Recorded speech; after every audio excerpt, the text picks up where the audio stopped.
this. So I just hit record. And I've also muted everyone except for Christoph, Jim, and Cody. If you need to chime in, please do so. And at the end of our presentation, I'll unmute everyone and we can kind of have a free-for-all for questions. So I'll turn it over to Christoph, who's going to give you kind of the high-altitude overview of the process that we went through for the growth chamber facility, getting restarted. And then Jim and Cody will drive with the questions, and everyone should have received the guidelines and kind of our startup plan. And so Christoph, take it away. Yeah, good morning, everyone. So we are very close in opening up the plant science building. As you probably know, the growth chamber facility is stretching under several buildings, including the plant biology building, MPS building, and plant soil microbial science building, or plant soil building, whatever they call them. And so what we did was we submitted the plan for the growth chamber facility through the PIL, and we got approval for this on Saturday night for the individual plan, okay? And also the building plan for the plant biology building has been approved, and the building plan for MPS has been approved. So the way we treat this is that the growth chamber facility in the basement is one unit, one big lab, as you want to classify it. And so as soon as we have the approval to enter the plant biology building, that facility goes live, and you can do what you need to do there according to the rules that we're going to set out here. So the plant biology building is close to being approved. There's an issue with the ventilation system in the south wing. They've been working, IPF has been working on this all weekend. I just sent a memo out. And so we expect to get the approval today. So don't rush down there as soon as this meeting is over. Wait till you hear from me, get the approval, and wait till you hear from Brad that we got the all clear to enter the facility under the phase 1 plan, which is what we have. We don't have the individual lab plans for MPS building approved, and I don't know what the status of the plant soil building is. So that's where we at right now, and so Brad and Jim came up with a plan for how to safely behave down in the facility, and they will lay this out for you, and this is part of the training that's mandatory for the individual facility or lab training here. You should have already taken the building training. There was building training for MPS and plant biology building, and so that should cover you if you did this training. And you have to do your individual EHS training, which is online. It has to be done through the EBS system. Okay, so I'm going to hand it over now to the facility guys so that they can do the facility training that you need to be safe down there. And then I guess you can ask questions about to all of us at the end. Okay, Jim or Brad, take it away. Good, Jim. Good morning, everyone. Welcome back, and hopefully we'll get going pretty soon and do it safely. But we have 4 key points we like to put out. And we'll cover each point, and then if you have any questions at the end, I guess we can entertain that at that point. So we have 4 prep rooms. We have 2 at plant biology, 1 in the head house area by the greenhouses upstairs, 1 in west wing, which is room 2 down at the west part of the basement. Then we have 1 at MPS, room 160, and biochemistry, room 2. So each of those rooms will have a Google Calendar set up for you to get into in order to make a reservation. We'll have 1-hour slots for reservations, only 1 person per room at a time. And we'll be checking that, of course. If you can, if at all possible, you can take anything upstairs and do it in your lab. That would be great. That would try to keep those rooms, open for other people. And we'll also, on the outside of these rooms, in the 2 locations, 1 in West Wing and 1 at MPS, we'll have shelves set up in a hallway for extra supplies. So if you want to just come down, grab your supplies, take them upstairs to your lab, prep, that would be great. And there's no scheduling for that part of it. Any other ones, Cody, you can think of for the prep rooms? No, I'm working with Ryan to get the Google Calendar set up, so that should be done shortly. The second one we have, the second point is that we have 10 growth chamber rooms themselves with 216 chambers. So we're not going to try to do any type of Google scheduling in those rooms. It'd be too difficult to do. But we're just asking everybody just, you know, be sure you follow the normal procedures. You know, you're wearing your mask, you're keeping social distance. If you see somebody, you know, in a hallway or something, you can avoid them. Just, you know, do the normal thing. So that's how we're going to treat all those 10 rooms. We will have outside of the, or inside the room, when you first walk in, we'll have a sanitation station set up. And we'll have hand paper towels, individual paper towels, and a disinfectant. So after you get done with your chamber, if you'd like to, you can go ahead and disinfect each of your door handles. And we'll do the same thing when Cody and I go through and do any type of maintenance work. We'll be sure we disinfect all the areas that we touch. And the last thing we like to cover is just the disposal rooms. We have those 2 disposal rooms that we normally have that you guys have been using for the last couple of years. Room 14 and then an MPS room 400. We're going to treat those rooms like normal. You can just dump your materials like normal in those rooms. But be sure that there's only one person in that room at a time. There's not going to be any type of Google scheduling yet for those rooms. But if Cody and I go through and see more than one person, we will go ahead and probably shut that down and have some type of Google scheduling so that we don't get more than one person in that room at a time. We'll go through and we'll put up signage in all the rooms on all the do's and don'ts, just to remind you what we are expecting. And another quick thing, I know you guys are really excited to get going again, but be sure you only take the supplies that you need. Right now we have 60 empty chambers. They're totally empty. And we have other ones that are just have dry material in it. So a lot of people are going to start to really gear up pretty soon. We have limited supplies and we do have other ones on order, but our suppliers are saying it's going to take a little bit of time to get those in.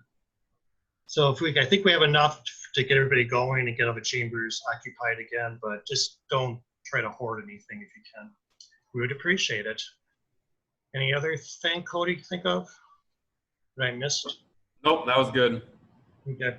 Any questions then? Or Brad, you want to chime in? So thanks, Jim, and I would like to second that. Jim and Cody and Christoph and I discussed this. We're very much aware of 25% of the facility is completely empty right now, and that with people coming back and getting their plants started again, there's going to be a huge run on supplies. And like Jim said, there is enough in the facility to get everyone started.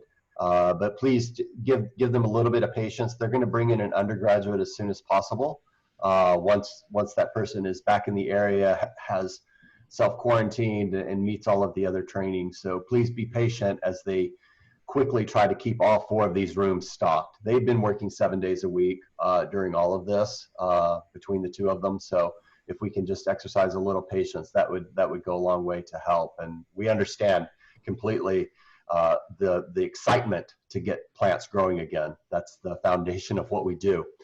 And then the final thing with regard to the chambers, because organizing the chambers on a Google Calendar schedule is just wildly beyond imagine.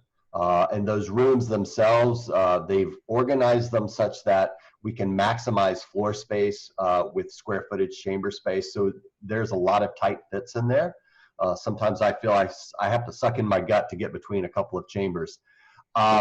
Communicate with your lab if you're going to be down there, and if you know your lab is one that goes down and does something and goes away and comes back an hour later. Just a little bit of communication within your lab will help kind of set the stage with the overall communication in the facility.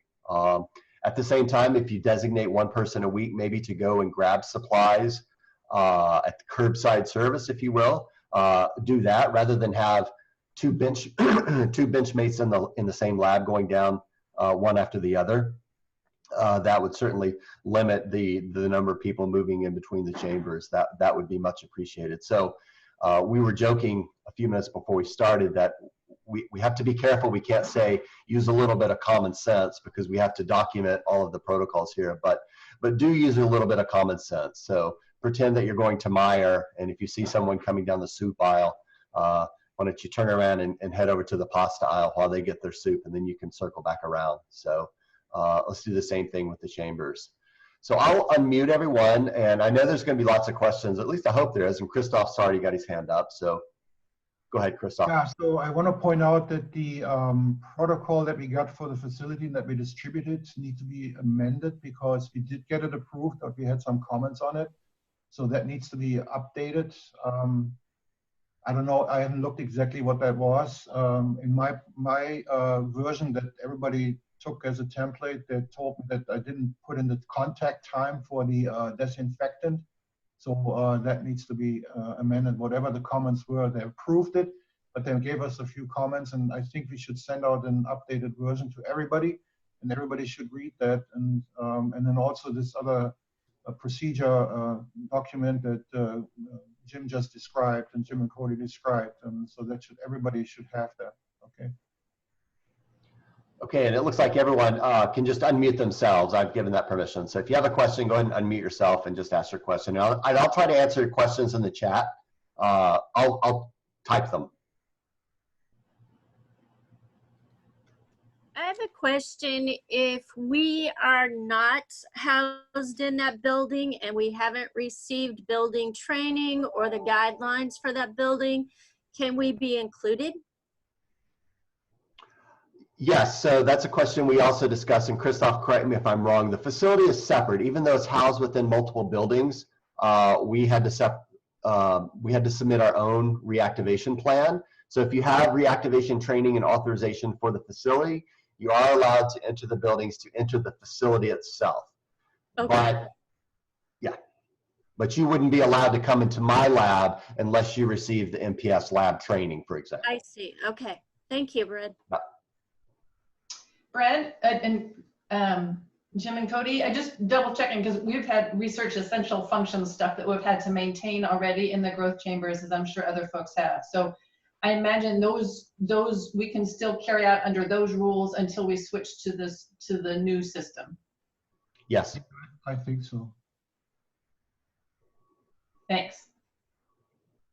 And just a reminder, I know you've all heard this before, but please, even if you're just coming onto campus to do some facility stuff, water your plants, you still need to fill out the MSU/Ingham County health assessment forms for that as well. So please do that, and be rest assured that we're being electronically monitored. I think either deliberately or casually, because every time we scan a card, they know where we are, and so.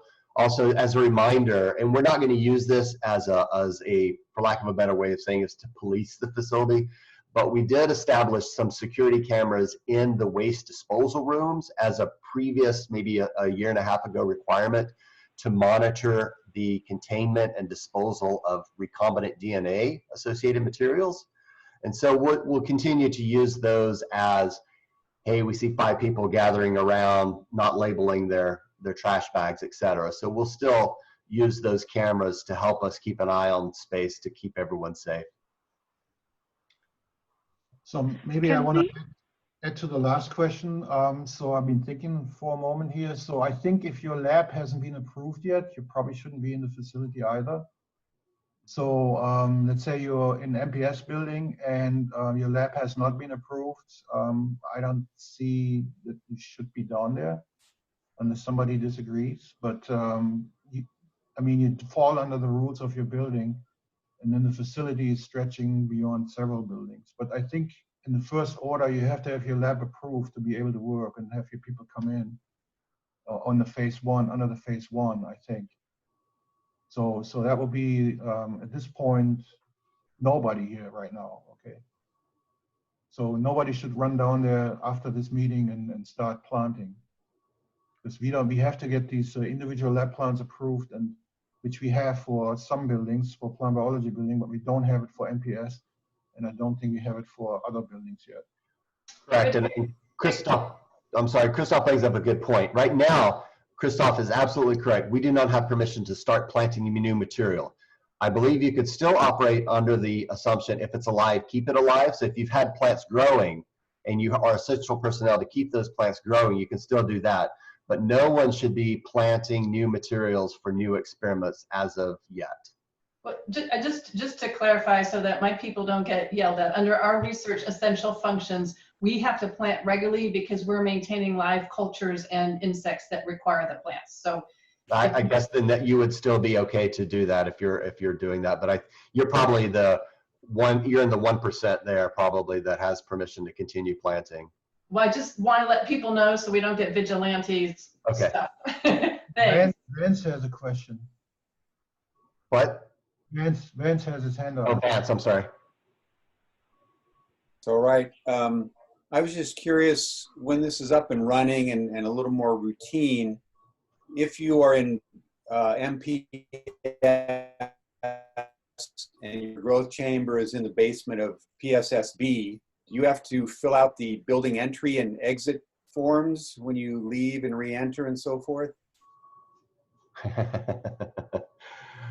I'll put that on the list of questions to ask. I don't know that because technically you are leaving a PS building and entering PSSB building. Okay. There's labs on the floor down there, right, Vance? Pardon me? There's labs on the floor too, right? Not just growth chambers. Right. There's labs in our basement, but I was just thinking about if one of our faculty who has an approved lab plan needs to get into a growth chamber that's in the basement of the plant biology building, do they need to sign out of PSSB and into the facility, the growth chamber facility, and then back out of the growth chamber facility and into PSSB? So vice versa if you're in MPS. But in plant biology, we don't have this granularity, okay? We don't have them sign in, sign out every time they switch between buildings. We have them sign in when they come in for their shift and sign out when they leave the shift. But we don't track at this point where they're exactly going, okay? Ah, okay. So once you sign into a building, you can go anywhere in any other building that's open and anywhere on campus. And then you just sign out when you head home for the. Well, that's kind of how it works. But if there's a building that has different rules, you know, we probably need to follow the rules of that building, whatever they're set up. So, yeah. Well, when I asked this question of George, you know, I postulated it going out to the growth chamber or the greenhouses, and then not having food leaving campus and coming back on. And he said every time you leave a building, you sign out, and every time you come back in, you sign in. But that the health form is good for all day. You don't have to fill that out when you've left campus for lunch and then come back and so forth. So I was just. I don't think there's a unified system for each building, right? I wouldn't even know how to sign into your building plan because I don't know where it is and what it is, you know. Right. So I have basically the MPS guys from PRL sign into the same form that we have in the other building. And so there is no unified system for that, but I think ultimately we should follow the rules of the building. So, but yeah, that's an unresolved question. Okay. I'd rather have it simple: sign in and sign out. Yeah, let's keep in mind what the ultimate goal is. Okay, the ultimate goal is that if somebody gets positive for coronavirus, we need to be able to track down where this person has been. Okay. And the first point of contact will be the person telling us where they were, okay? So, yeah. I don't know whether, we had this discussion before, you know, do we need to track everybody's movement in the building, you know, every time you go to the bathroom? What's the granularity, right? So I think if you go into visit the lab area in the plant soil building, you have to check in with them for sure, okay? The facility is underground, connected. There's no key card access between the buildings. It's above ground. I think first floor there are barriers, but not below. So that makes it kind of impractical down there to really control what's going on. So that's why we kept the facility as one unit. Excuse me. So that people, they need to definitely check in with the health form when they come on campus, and they also need to check in with their building for sure, okay? And then building by building, they might handle things differently. College by college, they might handle things differently. So what George Smith says may not be the same as what Eric Heck says. So that's one of the problems we're dealing with. There is no unified principle here, okay? So we kind of making the stuff up as on the fly as we go, and then hope that we do it right and basically get input as we need, and then modify as we need, okay?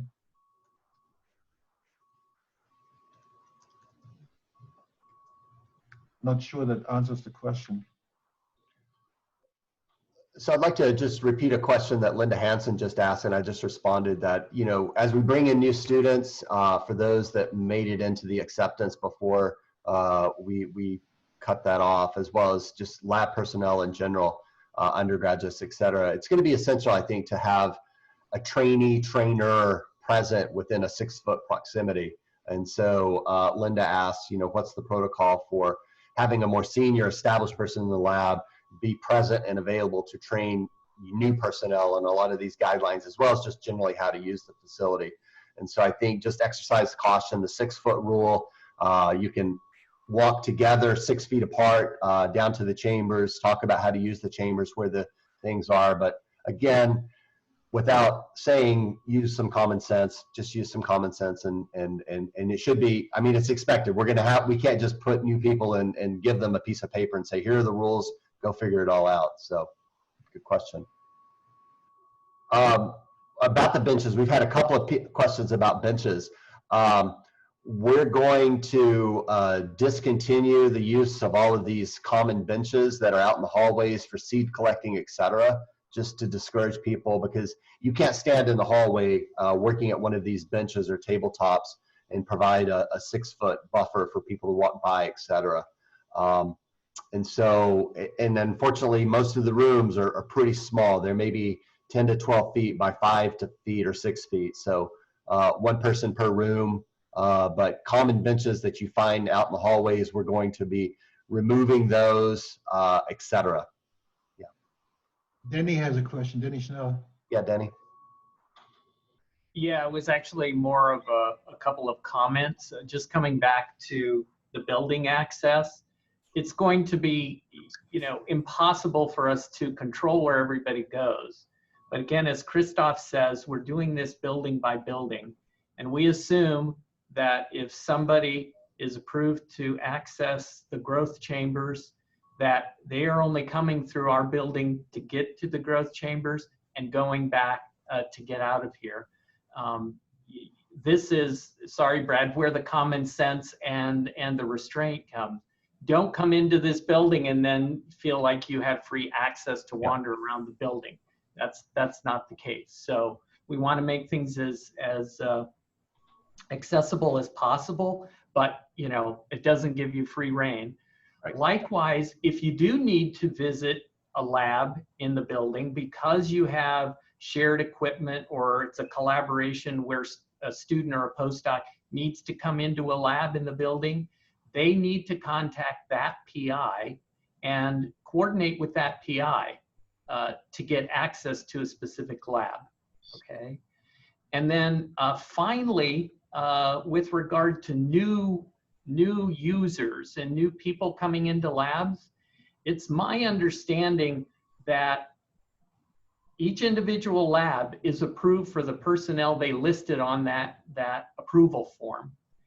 And if you have new people in and there are significant changes, then you're going to have to resubmit that and have those people listed as part of the of your group that's going to be new.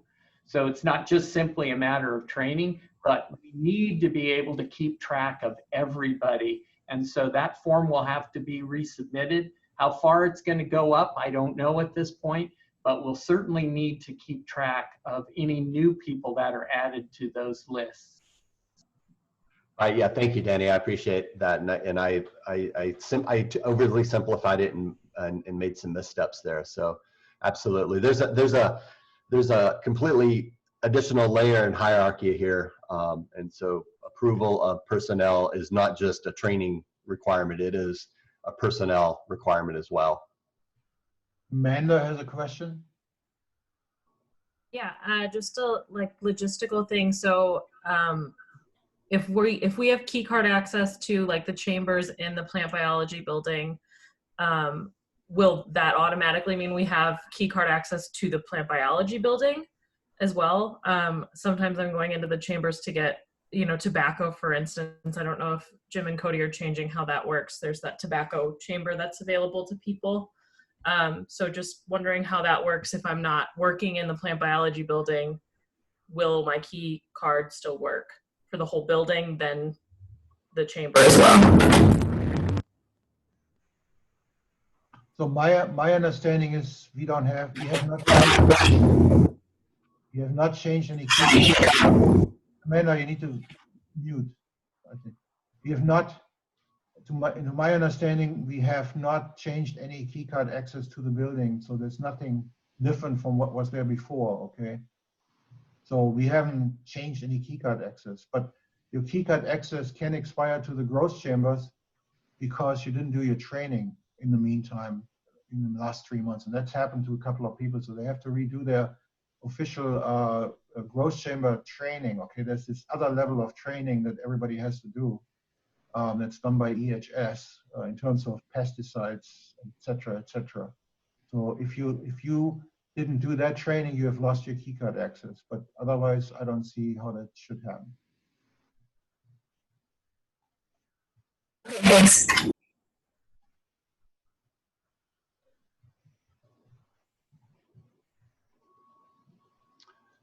Okay, we're just kind of scanning for other questions. We're reaching 30 minutes, and if it's 30 minutes, that's what it takes to finish up, then that's great. We'll do another one of these trainings tomorrow at 2 o'clock in the afternoon. Just spread the word, and Jim, Cody, and I will be here. Christoph may drop in, but he's not obligated to, and shook his head no. He's had enough. So we'll do it again. So just spread the word. Again, we are recording this, and we'll make it Jim and Cody. Well, I'll send it to Jim and Cody, and they can make it available if people want to share it within their labs. But still, attendance is required, and we're not regulating. Well, I won't say who's not paying attention or not, but hopefully people are logged in. We don't have anything else to add. I mean, Jim, Cody, do you have anything else you want to say? Nope, that should do it. Any other questions later, you can always email us too. Right. Okay. So just pay attention to your department chairs and to your deans and directors in terms of when we do get the go ahead to go back in full steam ahead. But, have fun, be safe, and let us know if you have any questions about the facility, etc. Okay. All right. Thank you, everyone. Appreciate it. Thank you. Thanks, Brad. Bye.